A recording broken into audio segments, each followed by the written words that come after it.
Welcome to the Empowered by Evidence podcast.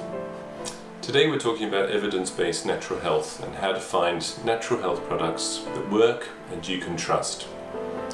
You will discover clinically proven natural health products developed, manufactured and recommended by healthcare professionals globally. This episode is brought to you by Empowered by Evidence, EBE, a non-profit whose purpose is to assist global consumers and healthcare professionals choose natural health products with specific evidence. EBE's message is simple. With highly variable natural health products, evidence is product specific. Let's get into it. Welcome to the EBE Podcast, brought to you by Empowered by Evidence, EBE, where we explore clear, practical ways to apply evidence in the real world. In this first episode, you'll meet your hosts, Nigel Pollard and Michael Thomsen. Nigel Pollard is chair of the board of directors of Empowered by Evidence, a New York-based non-profit with a bold vision to bring evidence-based natural health products into mainstream healthcare. With more than 22 years of chief executive experience and leadership across multiple organizations, Nigel brings deep expertise in turning vision into impact. Your interviewer is Michael Thomsen, who is now collaborating with EBE. Michael is the creator of the Phytotherapy Desk Reference, a major resource in herbal medicine education. To launch the podcast, Michael sits down with Nigel for a founder's conversation, an honest behind-the-scenes discussion about EBE's mission, the evidence-based approach to natural health, and what's ahead for the organisation and its community. Hi Nigel, how are you doing today? Great, thank you very much. It's a lovely sunny day here in Sydney. Great. Well, it is a little bit sunny here as well, but we're still waiting for summer to arrive in Tasmania. Anyway, I'm doing great. I'm really keen to know why you started EBE and what EBE is all about. Nigel, you could have retired. You could have spent your weekends, pruning your roses, but you haven't. I want to know, what did you see in the natural health product space that made you feel a foundation like Empowered by Evidence needed to exist? Was there a specific moment or perhaps a pattern that pushed you over the line to start EBE?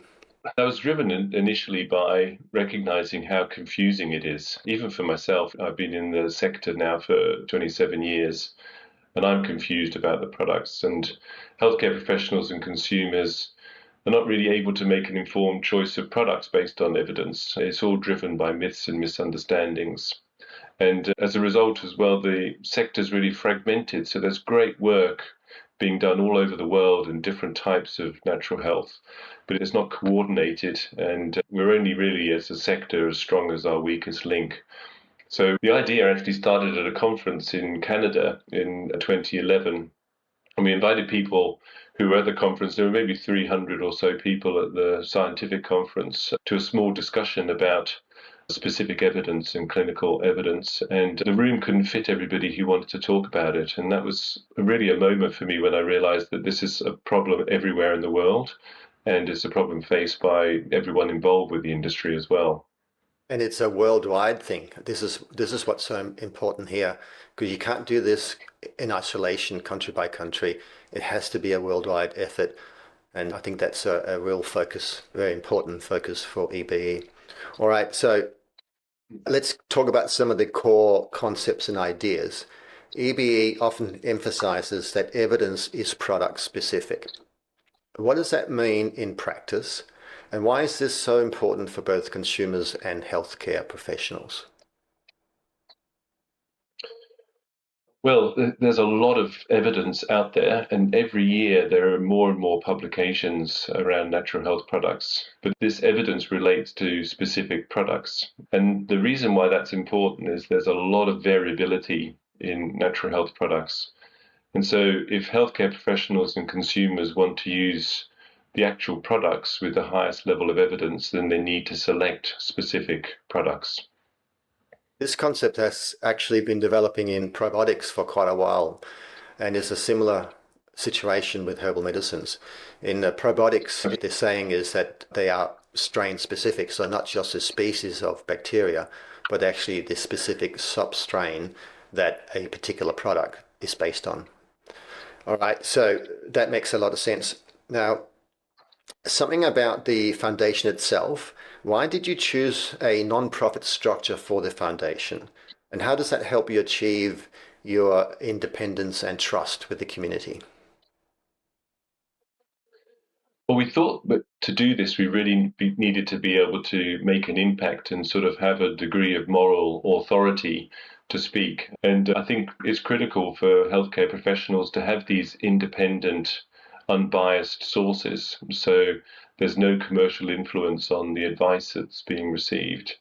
We found that being a non-profit, even though it's quite a complicated thing to be, gives us much more authority. It means that people can trust us not being commercially biased. We make no profits on any sales of products or anything like that. So we think this is the thing that gives us the critical factor, and that is that the main misunderstanding underneath all of our sector that a clinical trial on a special product containing a herb or other natural ingredient, like you mentioned, a probiotic, is relevant to all products containing that herb or ingredient. This is not true, and the reason it's not true is that these products vary so much that you can't extrapolate evidence from one version of the product and say it applies to a completely different version. And a good example of that is the wine. The wine is also a complex product with many components to it. And a wine that wins a global prize somewhere in the world doesn't mean that everything made from grapes is the same as that prize-winning wine. And herbal medicines are even more complicated than wines to make. So that's why the evidence is product specific. Can you walk us through EBE's process for linking a product people can buy today in their shops to the product that was actually used in the published clinical trial? Together with our global expert team, we've developed an independent process to critically assess the clinical evidence behind a product, as well as the rigor of its formulation and the consistent batch-to-batch quality. So these are the two pillars. So we need to be able to assess that the clinical evidence says something valuable clinically, and that evidence is reproducible from batch to batch. So a product that passes our product accreditation has been demonstrated effective with the best product evidence we have, which is randomized controlled studies. And also, there's essentially the same every batch. So that means the raw material equivalence is established, the active ingredient, that's reproducible every batch, and then the finished product itself, whether it's a tablet or a syrup or a ointment or whatever it is, that's equivalent to what was used in the clinical trials. So that is really important that both pillars are included. I think in future podcasts, we should explore this further. What is meant by standardization? What is quality control, quality assurance? And basically, how do the companies achieve this level of transparency, accountability, and consistency with their manufacturing? So Nigel, what counts as evidence at EBE? What are the minimum evidence and reproducibility requirements to be accredited? For instance, clinical trials or same as the trial product, what does it all mean? And what do you look for beyond the minimum when you accredit a new product?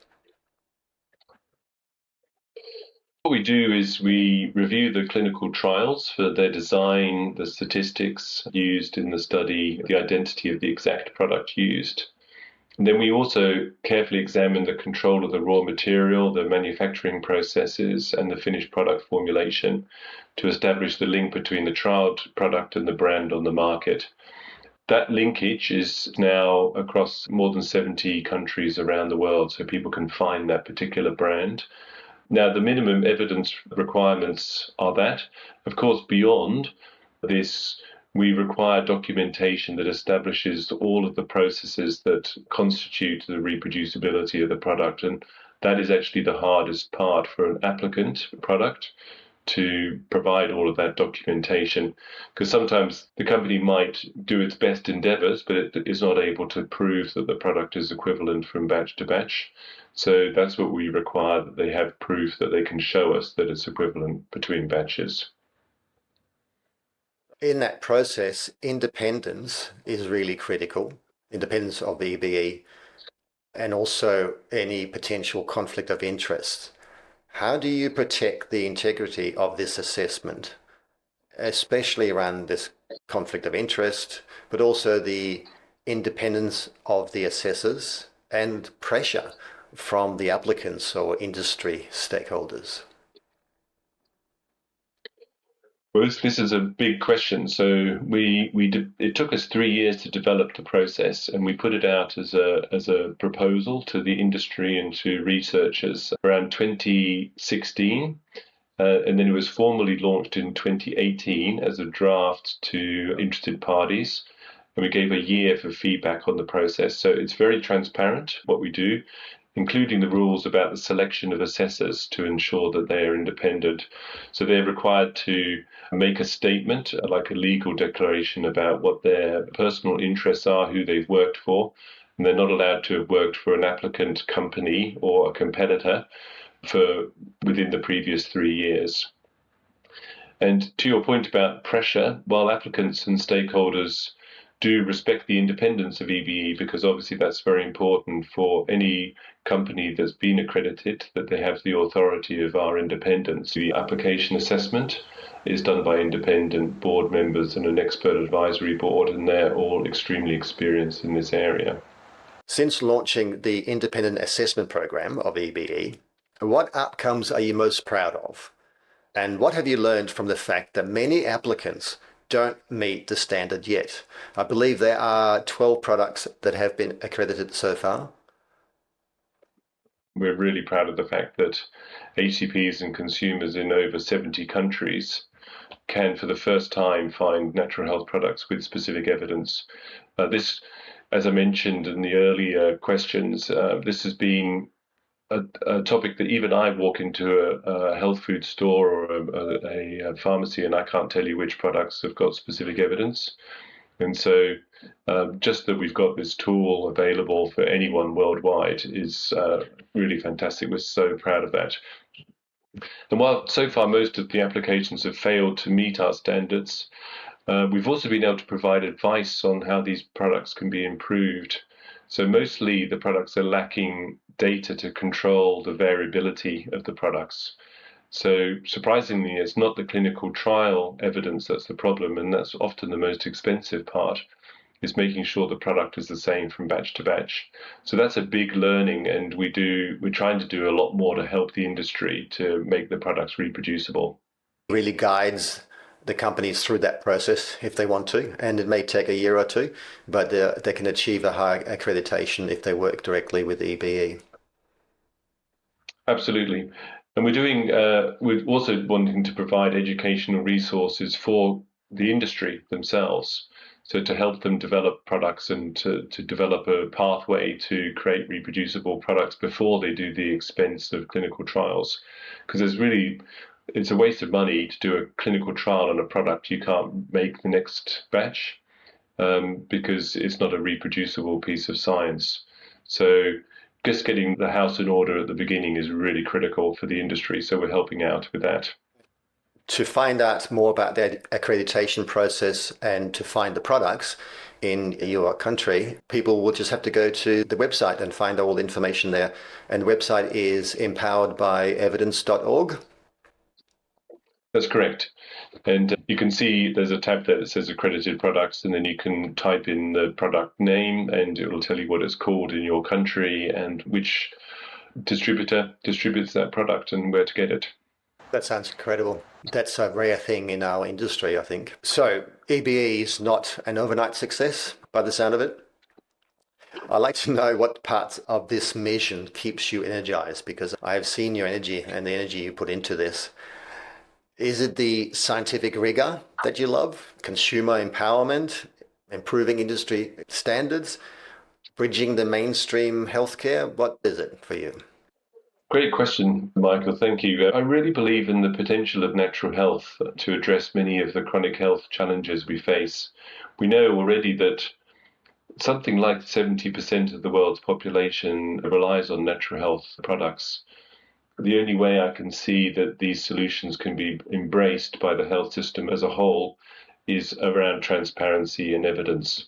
So we need to build more trust in these kinds of products and more quality, reproducibility, and better evidence to reach their full potential. So I think that's what gets me up in the morning.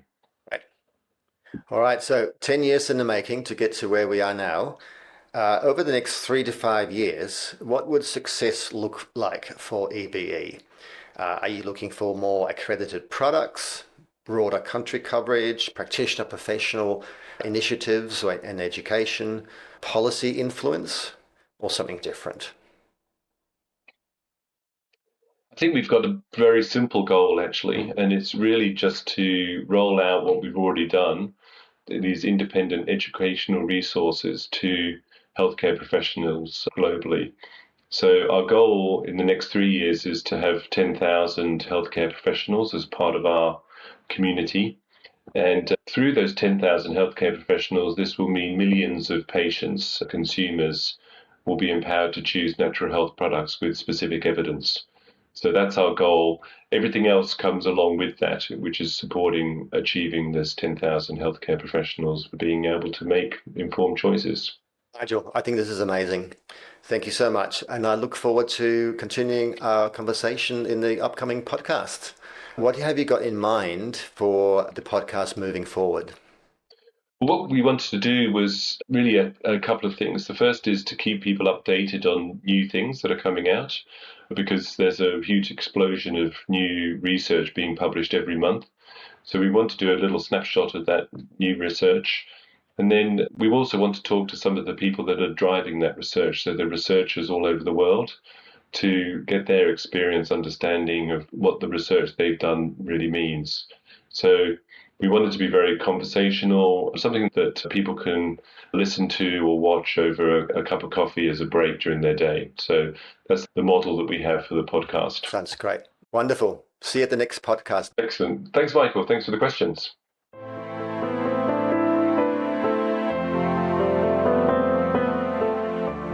Thanks for listening to today's episode. If you found this conversation valuable, there's so much more waiting for you behind the scenes.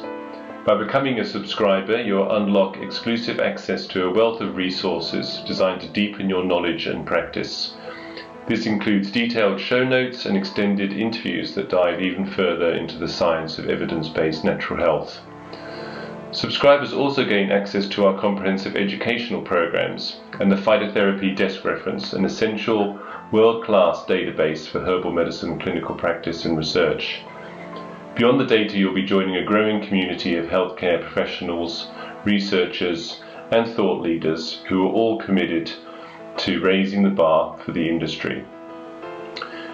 To explore these subscriber benefits and join the movement for evidence-based natural health, visit us at www.empoweredbyevidence.org. Until next time, stay empowered by evidence.